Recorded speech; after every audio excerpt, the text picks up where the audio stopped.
school. I know a lot of you have challenges in your lives right now that can make it hard to focus on your schoolwork. I get it. I know what it's like. My father left my family when I was 2 years old, and I was raised by a single mom who had to work and who struggled at times to pay the bills and wasn't always able to give us the things that other kids had. There were times when I missed having a father in my life. There were times when I was lonely and I felt like I didn't fit in. So I wasn't always as focused as I should have been on school, and I did some things that I'm not proud of, and I got in more trouble than I should have. And my life could have easily taken a turn for the worse. But I was lucky. I got a lot of second chances, and I had the opportunity to go to college and law school and follow my dreams. My wife, our First Lady, Michelle Obama, she has a similar story. Neither of her parents had gone to college, and they didn't have a lot of money. But they worked hard, and she worked hard so that she could go to the best schools in this country. So some of you might not have those advantages. Maybe you don't have adults in your life who give you the support that you need. Maybe someone in your family has lost their job and there's not enough money to go around. Maybe you live in a neighborhood where you don't feel safe or have friends who are pressuring you to do things you know aren't right.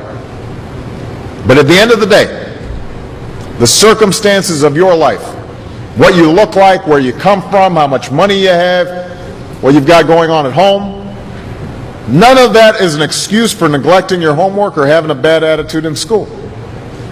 That's no excuse for talking back to your teacher or cutting class or dropping out of school. There is no excuse for not trying. Where you are right now doesn't have to determine where you'll end up. No one's written your destiny for you, because here in America, you write your own destiny. You make your own future. That's what young people like you are doing every day all across America. Young people like Jasmine Perez from Roma, Texas. Jasmine didn't speak English when she first started school. Neither of her parents had gone to college. But she worked hard, earned good grades, and got a scholarship to Brown University, as now in graduate school studying public health, on her way to becoming Dr. Jasmine Perez. I'm thinking about Andoni Schultz from Los Altos, California, who's fought brain cancer since he was 3. He's had to endure all sorts of treatments and surgeries, one of which affected his memory, so it took him much longer, hundreds of extra hours, to do his schoolwork. But he never fell behind. He's headed to college this fall. And then there's Chantel Steve from my hometown of Chicago, Illinois. Even when bouncing from foster home to foster home in the toughest neighborhoods in the city, she managed to get a job at a local health care center, start a program to keep young people out of gangs, and she's on track to graduate high school with honors and go on to college. And Jasmine, Andoni, and Chantel aren't any different from any of you. They face challenges in their lives just like you do. In some cases, they've got it a lot worse off than many of you. But they refuse to give up. They chose to take responsibility for their lives, for their education, and set goals for themselves. And I expect all of you to do the same. And that's why today I'm calling on each of you to set your own goals for your education and do everything you can to meet them. Your goal can be something as simple as doing all your homework, paying attention in class, or spending some time each day reading a book. Maybe you'll decide to get involved in an extracurricular activity or volunteer in your community. Maybe you'll decide to stand up for kids who are being teased or bullied because of who they are or how they look. Because you believe, like I do, that all young people deserve a safe environment to study and learn. Maybe you'll decide to take better care of yourself so you can be more ready to learn. And along those lines, by the way, I hope all of you are washing your hands a lot and that you stay home from school when you don't feel well so we can keep people from getting the flu this fall and winter. But whatever you resolve to do, I want you to commit to it. I want you to really work at it. I know that sometimes you get that sense from TV that you can be rich and successful without any hard work. That your ticket to success is through rapping or basketball or being a reality TV star, chances are you're not going to be any of those things. The truth is, being successful is hard.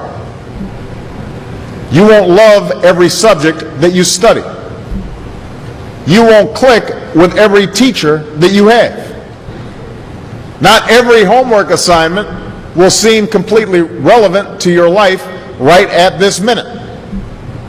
And you won't necessarily succeed at everything the first time you try. That's okay. Some of the most successful people in the world are the ones who've had the most failures.